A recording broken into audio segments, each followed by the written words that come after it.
Et si nous parlions un petit peu des moniteurs de studio? Vous en avez assez de faire des mix et des masters qui sonnent bien dans votre studio et qui en sont atroces partout ailleurs. Vous avez honte, vous avez peur. Le pire de vos cauchemars est en route pour vous anéantir. La dépression post-mixage. Tout ceci sera bientôt du passé parce qu'avec cette vidéo, vous allez retrouver le bonheur de vivre, de respirer, mais surtout de mixer grâce à...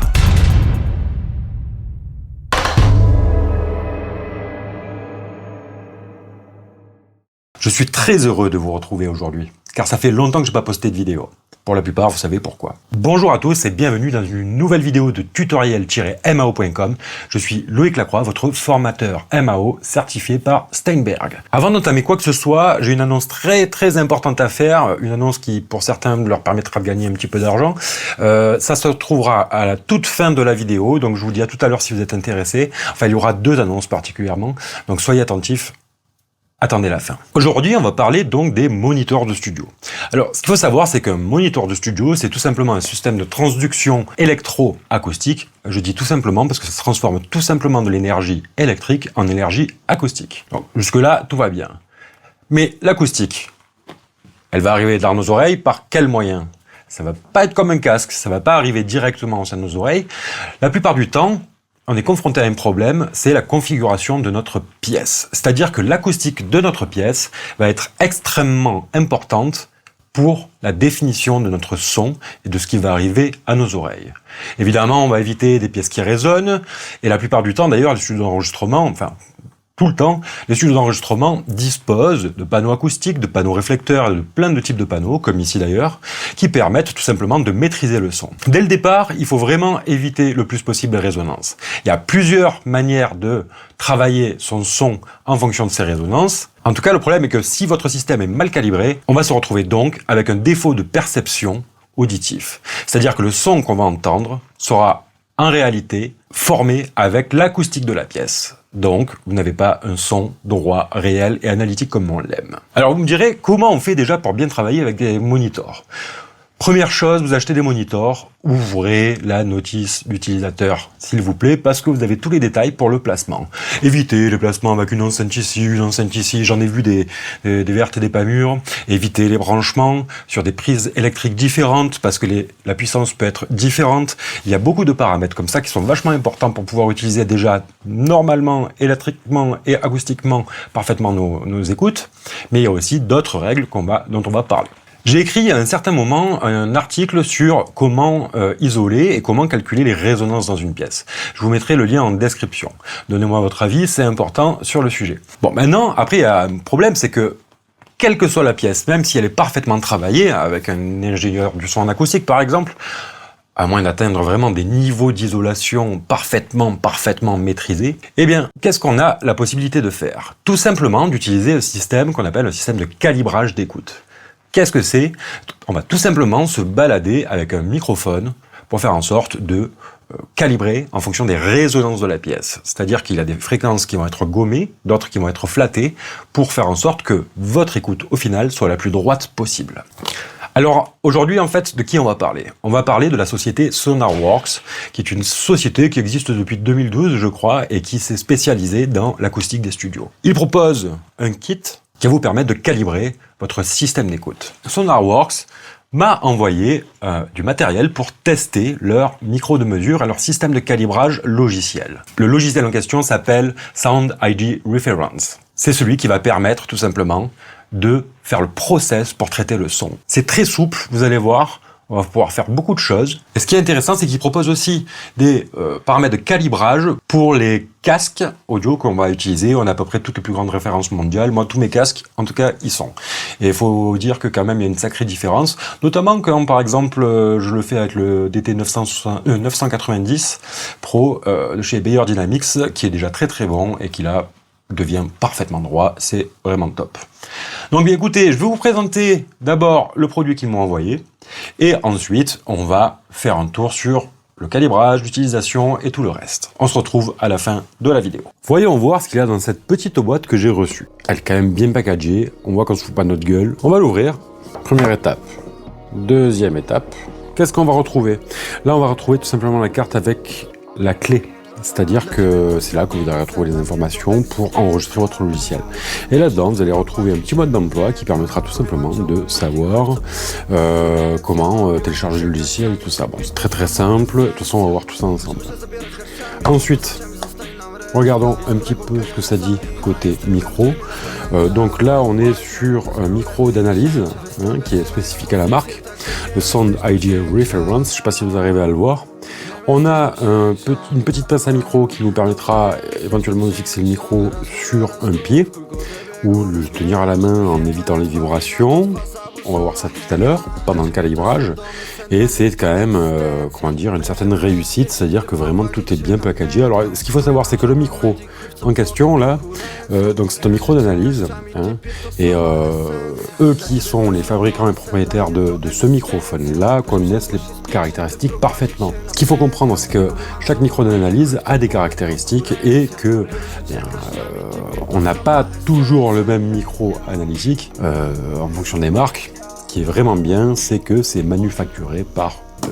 Alors pour commencer, on va installer le logiciel. Pour télécharger le logiciel, je vous invite tout simplement à aller sur le site de SonarWorks, tout est indiqué dans le packaging, ne vous inquiétez pas. Et par contre, avant, je vais vous montrer une petite chose. Bon, rappelez-vous que moi je suis dans l'univers Apple, donc au niveau de la configuration sonore, ce sera pas la même que sur PC. Mais en gros, voici, là je vais dans les préférences système, si je vais dans son, on va voir que pour l'instant, j'ai que Clarette 8 Pre qui est active. Donc en fait, j'ai une Clarette plus 8 Pre en guise de carte son. Ben voilà, j'ai la sortie directement. Vous allez voir une fois qu'on aura installé la chose. Donc là, j'installe Sound ID Reference. Je vais pas vous montrer comment ça se marche. Et bien voilà, on en est à l'étape de l'installation maintenant. On attend que ce soit terminé, je vais accélérer tout ça bien évidemment. Donc voilà, le logiciel a été téléchargé, installé. Maintenant, regardons un petit peu ce qu'il en est. Alors, pour l'instant, on n'a absolument rien. Alors, ce qu'il va falloir faire, pour débuter, ça va être d'ajouter une nouvelle sortie. En fait, le logiciel va utiliser cette sortie et en mode standalone comme ça dans l'ordinateur, c'est-à-dire directement au sein même du système d'exploitation, va tout simplement mettre ses traitements dessus et ensuite, évidemment, appliquer les traitements sur notre système d'écoute. Donc je vais ajouter une nouvelle output et je vais aller dans Clarette plus 8 Pre. Donc ça c'est toutes les cartes son qui peuvent être installées ou tous les systèmes son, vous les retrouverez là-dedans. Je vérifie là, donc je mets bien output 1 et output 2 de ma carte son puisque c'est exactement ce que j'utilise. Et là, je fais output. Pour l'instant, je n'ouvre pas encore Open Measurement. On va d'abord voir quelques détails importants, je pense, avant. Donc maintenant, ce qu'on voit, c'est qu'il nous propose tout simplement de charger un calibrage. Moi, il faut savoir que j'ai déjà fait plusieurs calibrages. Alors, pas avec cette nouvelle config, j'ai mis ce bar derrière pour travailler, pour faire le montage, pour travailler en position semi-debout il y a un petit moment, il n'y a pas très longtemps, et donc, on va pouvoir voir la différence qu'il pourrait y avoir entre deux calibrages. Mais en attendant, je vais revenir sur un ancien calibrage. Comme vous pouvez le voir ici, j'ai un calibrage Sound ID, et qui me permettent donc de suivre un petit peu tout ce que j'ai pu faire. J'ai tout mis dans un dossier spécialement, je les ai exportés systématiquement pour pouvoir les garder. Ensuite, donc, là par exemple, je vais aller choisir Sex Profile. Là, il ne trouve pas le calibrage, j'ai changé le dossier de place volontairement. Je vais commencer par ajouter un casque ici, et taper le DT, bon, il va me le retrouver, 770 80 ohms. Voilà, ça c'est mon casque par exemple. Yes, continue, ça voudra dire que je pourrais activer la correction du casque, vous la voyez ici, en fonction de ses caractéristiques constructeurs. Je vais pouvoir voir donc la correction. Et honnêtement, pour l'avoir essayé, c'est vraiment vraiment très efficace. Ensuite, on va avoir aussi la possibilité donc d'aller chercher les anciens presets. Open an existing profile, ici. Et là, donc, je vais aller chercher, alors ça, dans SonarWorks Projects, moi, je vais aller directement dans mon dossier. Et le dernier que j'ai pu faire, donc en date, c'est la V3 Studio 2024, donc en juillet. Vous voyez, ça datait assez. Donc ça tombe bien, parce que du coup, je vais pouvoir recalibrer. Là, vous voyez que c'est donc mon son corrigé. Donc, en gros, maintenant, ce que je vais devoir faire pour pouvoir écouter tout ça, il va falloir que j'aille dans Préférences, Système, je vais aller dans Son, et vous voyez, Sound ID Reference est apparu. Ça s'est mis automatiquement là-dessus, donc ça veut dire que maintenant, dorénavant, ma carte son envoie le signal à Sound ID Reference, c'est difficile à prononcer, et ensuite qui récupère, qui traite et qui me restitue le son. Ça, c'est pour le mode standalone. Pour le mode Cubase ou autre séquenceur, ça va être un petit peu différent. Une chose très très très importante, faites très attention à ça. Régulièrement, moi ça m'arrive de ne plus avoir de son, je ne sais pas pourquoi. Là, c'est une question que je pourrais poser à Sonarworks. Ça se met en mode silence automatiquement, en mode muet automatiquement. Donc, si vous n'avez pas de son, pensez à vérifier ça. Que ce soit sur PC ou sur Mac, pensez à vérifier ça. Donc là, j'ai bien mon son qui va passer. Et si je veux désactiver le calibrage, j'ai tout simplement à cliquer sur la touche espace, appuyer sur la touche espace, après avoir sélectionné la fenêtre. Sinon, on peut appuyer ici directement.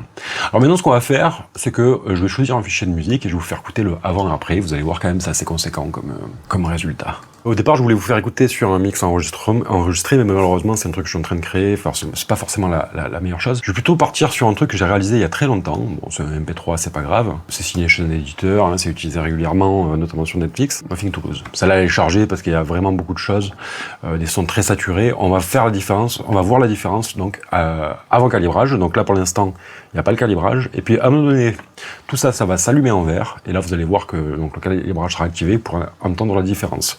Donc, ce que je vais faire, c'est que je vais avancer dans le morceau, parce que l'intro est un peu longue. Je vais avancer dans le morceau et je vais activer et désactiver à longueur de temps. Et vous allez essayer d'écouter la différence. Au casque, vous la verrez forcément la différence. Sur votre système d'écoute, si jamais il est très bien calibré, vous aurez du mal à voir la différence. Si, par contre, il n'est pas du tout calibré, vous allez entendre clairement la différence entre le son corrigé, pas corrigé.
Donc voilà, j'ai activé à tour de rôle et désactivé le système de calibrage et vous pouvez voir quand même que c'est assez conséquent. Donc là, ce qu'on peut voir, c'est que c'est un mix que j'ai fait donc il y a une douzaine d'années, je dirais, une quinzaine peut-être. Et on entend bien qu'il y a des différences entre les deux. Et d'ailleurs, ça sonne plus propre, je dirais, mais plus criard avec la correction. Et on a beaucoup plus de flou dans le médium bas, dans les 500 Hz par exemple. On a beaucoup plus de flou, de 500 à 700, sans la correction, pardon. Donc voilà, ça c'est pour expliquer un petit peu le type de correction que vous allez pouvoir faire avec et comment ça va travailler. Maintenant, on va voir comment dans Cubase ça fonctionne et comment ne pas faire en sorte, surtout, d'avoir une double utilisation du logiciel et de sa correction. J'ai ouvert un vieux projet quelconque, bon, c'est de la musique comorienne, ça a beaucoup de succès aux Comores, chez les Comoriens aussi, la communauté francophone. Et bon, en gros, c'est Zarawa, un artiste pour lequel je travaille. Alors, ça n'a pas énormément d'écho, c'est pas un projet international, hein, mais par contre, c'est un projet pour une île qui se bat tous les jours. Donc, on va écouter vite fait hein, un extrait.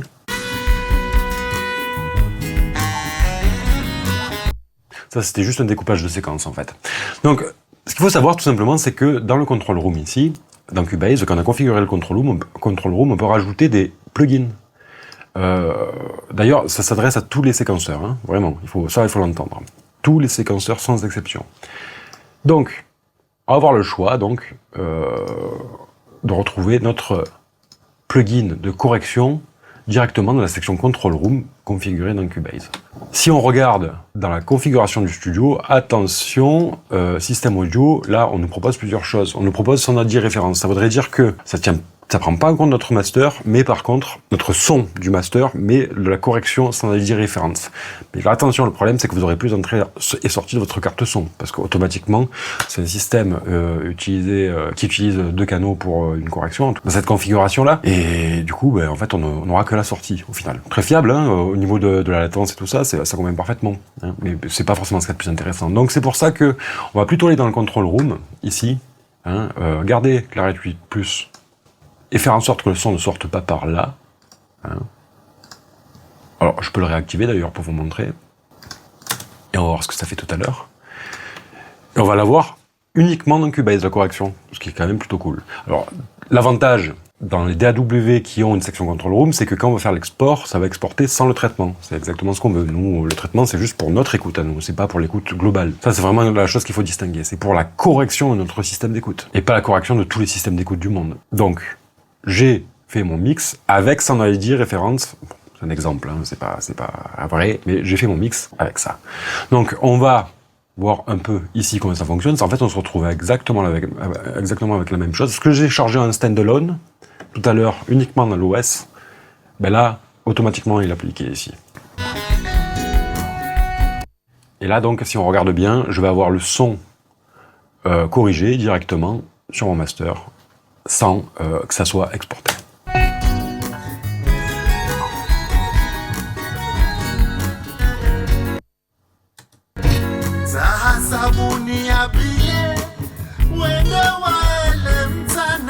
Donc c'est exactement la même chose en fait. Le seul truc, la seule différence, c'est que là, en fait, notre signal, il y passe pas.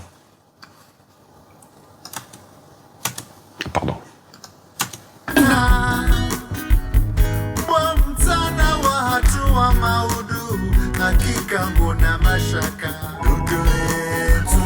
On voit en effet que, alors excusez-moi, parce que je jongle avec les fenêtres, on voit en effet que notre logiciel ici, hein, ça c'est la version standalone, donc j'ai switché entre les deux, la version standalone, elle ne récupère pas le signal. Ce qu'on entend, nous, c'est directement ce qui sort de notre séquenceur, et ensuite traité via le control room. Alors, il y a beaucoup de logiciels aussi, ou suivant les versions que vous allez avoir, qui n'ont pas de control room. Hein, donc là, qu'est-ce qu'il va falloir faire? On va mettre ça comme effet en dernier sur le master, sur la fiche stéréo out, la piste pardon stéréo out, et on n'oubliera surtout pas de le désactiver au moment de l'export, tout simplement. Et ça réglera tous les problèmes. Eh bien écoutez, maintenant je vais vous expliquer comment on fait un calibrage à partir du logiciel directement. Il faut savoir qu'à l'installation, il propose automatiquement, hein, en premier lieu, vous propose de faire un calibrage. J'ai évité cette étape pour vous montrer comment la refaire au cas où. Alors, on va aller sur Create a New Speaker Profile. Ça va nous envoyer vers le centre de mesure de Sound ID Reference. Pour l'instant, ça installe le paquet, ça charge, on y va. Alors, là, ce qu'on voit, c'est quelle est la configuration de notre speaker. Donc, je vais dire left-right. Hein. Phantom Power isn't...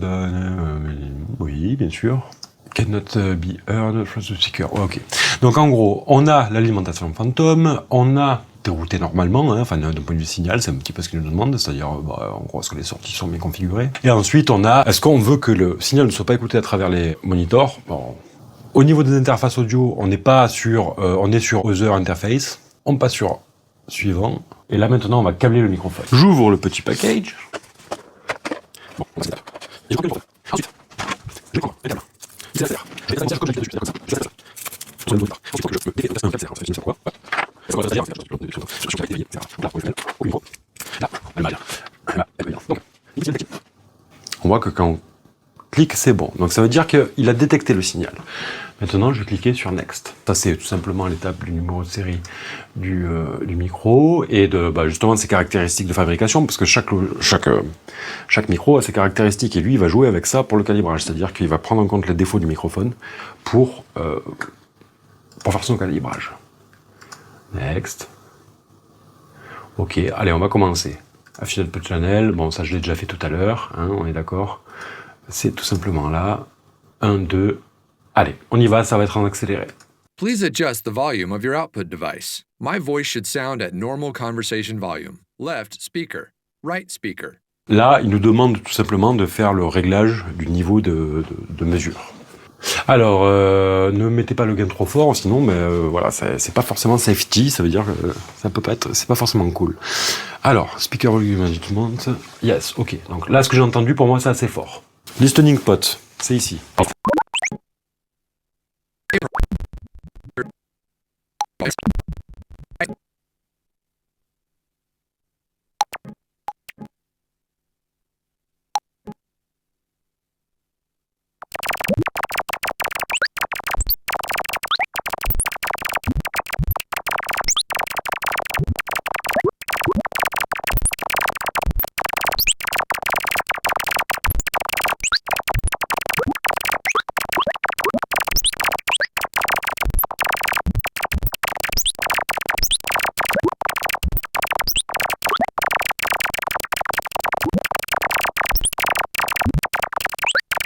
Écoutez, si j'ai un conseil à vous donner, tout simplement, ça va être de vous figer, tenir le microphone avec 2 mains. Ça permettra d'éviter tout simplement les vibrations intra. Quand tu as 2 mains, quand tu as des coussines un petit peu souples, ça va, on peut y aller à la main.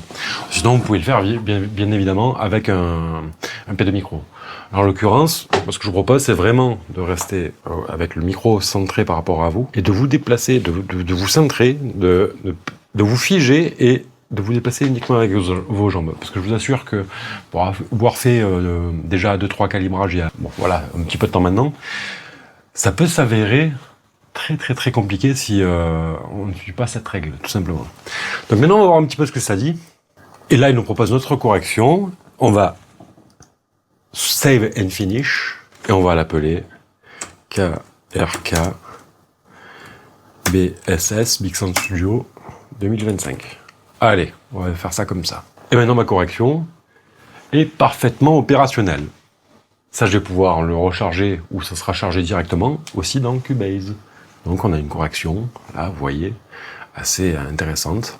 Alors, petite parenthèse aussi, vous le savez peut-être pas, mais ça traite aussi la phase. Et par exemple, tout à l'heure, quand j'écoutais le morceau électro, moi, personnellement, je me suis rendu compte des problèmes de phase qu'on pouvait avoir.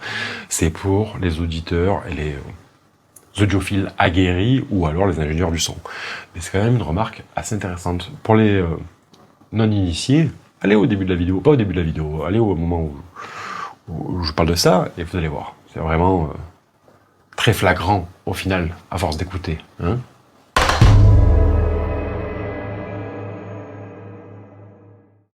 La vidéo va bientôt toucher à sa fin et j'ai donc 2 annonces à vous faire. La première, c'est que j'ai revu complètement l'éthique de la boutique en ligne.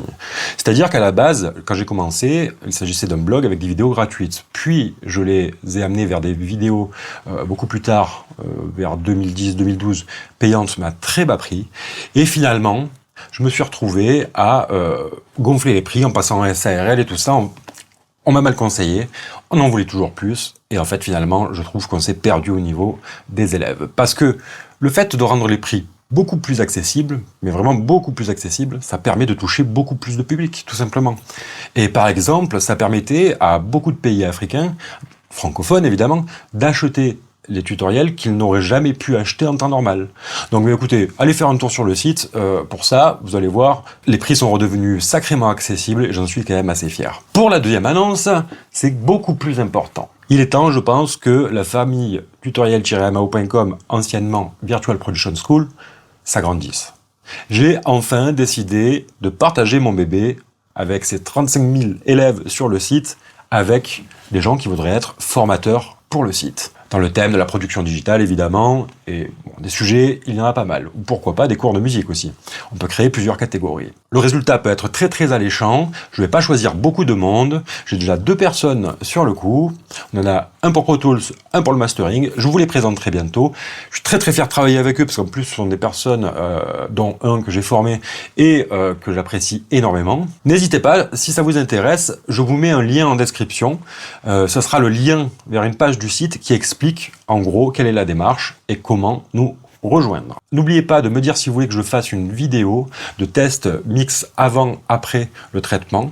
Ça pourra donner une idée. Bon, je le ferai pas si vous le demandez pas. Moi, j'ai déjà éprouvé maintes et maintes fois sur déjà une bonne centaine de mix, je pense. Merci à Sonarworks, j'en suis très content. N'oubliez pas de liker et de partager. Je vous dis à très bientôt pour une prochaine vidéo.